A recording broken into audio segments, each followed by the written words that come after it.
i3 10th generation यानी कि 10100 के साथ में GT 1030 लगा करके एक गेमिंग पीसी बिल्ड करने की कोशिश करते हैं। देखते हैं इसका परफॉर्मेंस कैसा रहने वाला है, क्योंकि बहुत सारा आप लोगों ने कमेंट किया था GT 1030 को ट्राई करने के लिए 10th जनरेशन के साथ में। तो i3 10100 के साथ में इसको हम लोग ट्राई करेंगे। ओवरऑल बजट की बात करें तो ये 18-20 हजार के अंदर ये बिल्ड होगा, लेकिन क्या ये वर्थ इट है? क्या गेम चलेगा? कौन सी गेम चलेगा? GTA 5 और PUBG को हम लोग ट्राई करेंगे कि इस पर चल पाता है या नहीं। काफी कमेंट इसके लिए आए हुए हैं।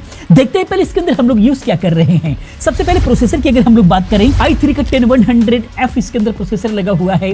F सीरीज का प्रोसेसर है, जो कि iGPU नहीं है, आपको ग्राफिक कार्ड लगाना ही पड़ेगा तब जाकर के डिस्प्ले आएगा। बाकी 3.6 गीगाहर्ट्ज पे काम करता है। 4 कोर 8 थ्रेड्स का प्रोसेसर है, इसीलिए मल्टीटास्किंग भी ठीक ठाक से होने वाली है, कोई दिक्कत नहीं है। वो हम लोगों ने ट्राई किया है अच्छे से।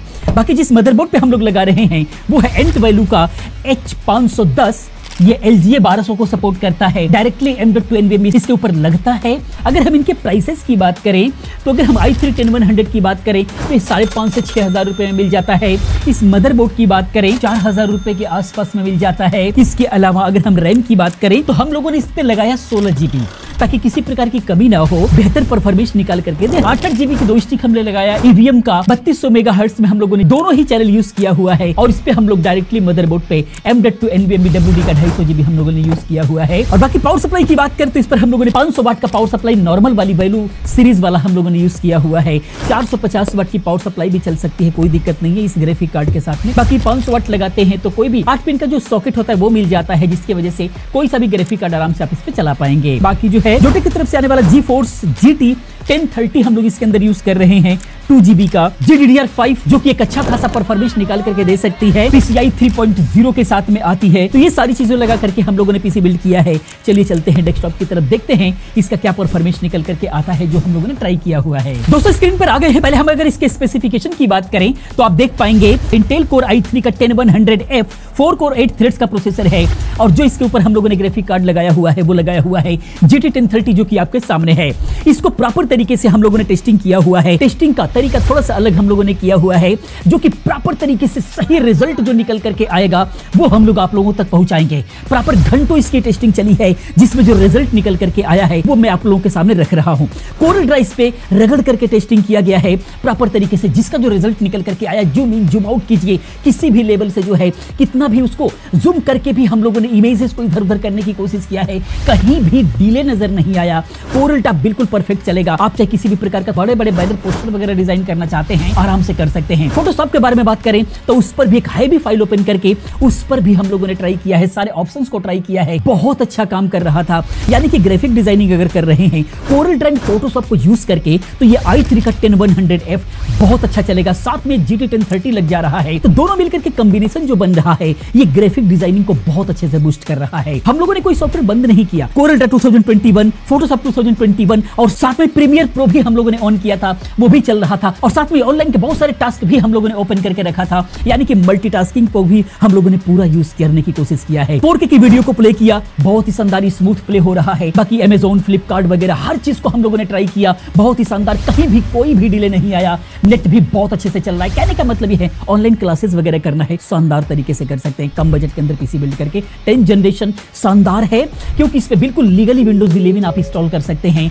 बहुत सालों तक आपको सपोर्ट मिलेगा, कोई दिक्कत नहीं। 10th जनरेशन के नीचे जो है थोड़ा सा इशू हो सकता है, लेकिन 10th जनरेशन से एक बहुत ही शानदार अपग्रेडेशन भी आपको मिलता है, इसलिए ये पीसी कहीं ना कहीं फ्यूचर प्रूफ भी रहने वाला है। बाकी अगर हम वीडियो एडिटिंग की बात करें, प्रीमियर प्रो पर एक बेसिक सा एडिटिंग करने की कोशिश किया गया है। 12 मिनट के आसपास की वीडियो थी, जिस पर जो है कई सारे इफेक्ट वगैरह लगा करके देखा गया। बहुत ही हाई इफेक्ट अगर आप लगाते हैं तो उतना अच्छा परफॉर्मेंस निकल करके नहीं आएगा, थोड़ा डिले आएगा। लेकिन हाँ, बेसिक लेवल से अगर आप एडिट करना चाहते हैं, यूट्यूब वीडियोस वगैरह एडिट करना चाहते हैं तो आराम से कर सकते हैं। हाँ, बेसिक लेवल से ही, क्योंकि यहाँ पर ग्राफिक कार्ड बहुत ही लो है।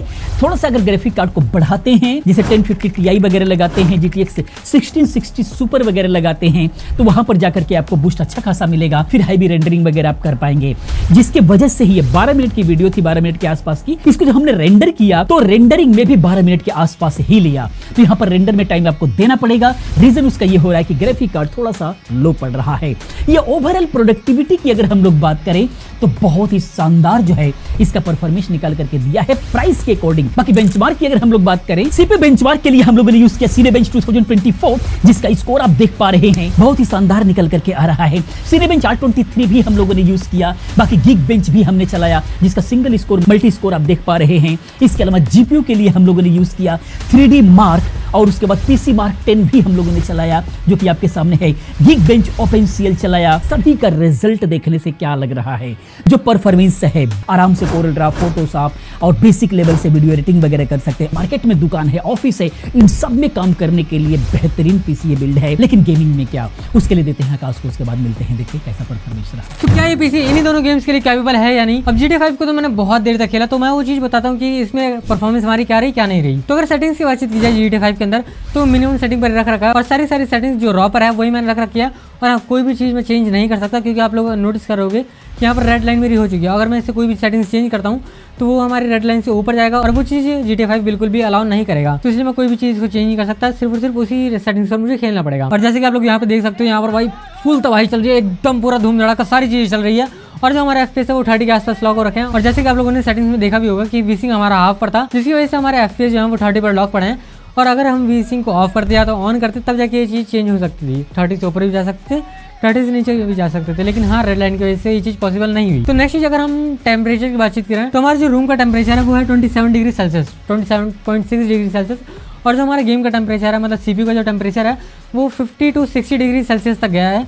और जो हमारी GPU वो 100% ही यूज़ हो रखा है, जैसे कि आप लोग यहाँ पे देख भी सकते हो। और जो हमारी गेम है वो 30 FPS पर लॉक है, लेकिन हाँ, खेल सकते हो अगर आप लोग खेलनी है। कोई भी आप लोगों को हैवी लैग देखने के लिए नहीं मिलेगा, इवन मेरे को तो नहीं मिला। तो ये तो थी GTA 5। अब बात करते हैं PUBG की। और PUBG में बेसिकली आप लोग यहाँ पे देख भी सकते हो, यहाँ पर हमारी सेटिंग्स जो है वो लो पर सेट हो रखी है, और जो हमारा रेजोल्यूशन है वो 920x 1080 पर ही है, जैसे कि आप लोग यहाँ पे देख भी सकते हो। और अगर इस गेम प्ले की बातचीत की जाए तो भाई देख सकते हो यार, मतलब 30 के आसपास ये FPS आ रहे हैं, मतलब 30 to 35 भी जा रहे हैं, कभी उससे नीचे भी जा रहे हैं।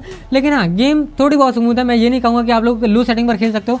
भाई हर जगह से गोलियां पड़ रही हैं, भाई हर जगह से भाई कोई बम मार रहा है कोई। और जो हमारा FPS है भाई वो स्टिल 30 के आसपास ही आप लोग पकड़ के चल रहे हो।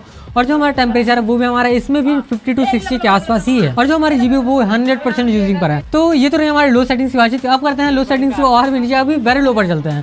वेरी लो पर देखते हैं हमारे कितना FPS आने वाले, कितना FPS नहीं आने वाले हैं। और अगर इस सेटिंग्स की बातचीत की जाए तो इसमें भी हमें जंप मिला ही नहीं है, मान लो बिल्कुल ही नहीं मिला। उतने 30 to 35 भी, कभी कभी 30 से नीचे भी आ रहा है। लेकिन हाँ, अगर आप लोग खेलना ना तो GTA 5 तक खेल सकते हो, लेकिन PUBG इसके लिए बिल्कुल भी नहीं है। PUBG में आप लोगों को बहुत ज़्यादा लाइक देखने के लिए मिलेगा। तो इन दोनों गेम का जो पर्सनल एक्सपीरियंस है ना, वो तो मैंने शेयर कर दिया। अब बाकी आप लोग जज करो कि आप लोगों को ये वाला पीसी इन दोनों गेम्स के लिए बिल्ड करना है या नहीं करना। या अगर आप लोगों के मन में कोई भी डाउट हो ना, कमेंट सेक्शन आप लोगों के लिए खुला है, आराम से कमेंट करो, रिप्लाई जरूर मिलेगा यार। तो दोस्तों ये था i3-10100F के साथ में GT 1030 का कमाल, जो कि आपने देखा। गेमिंग्स भी आप लोगों ने देखा, कैसा लगा प्लीज अब कमेंट में बताएं।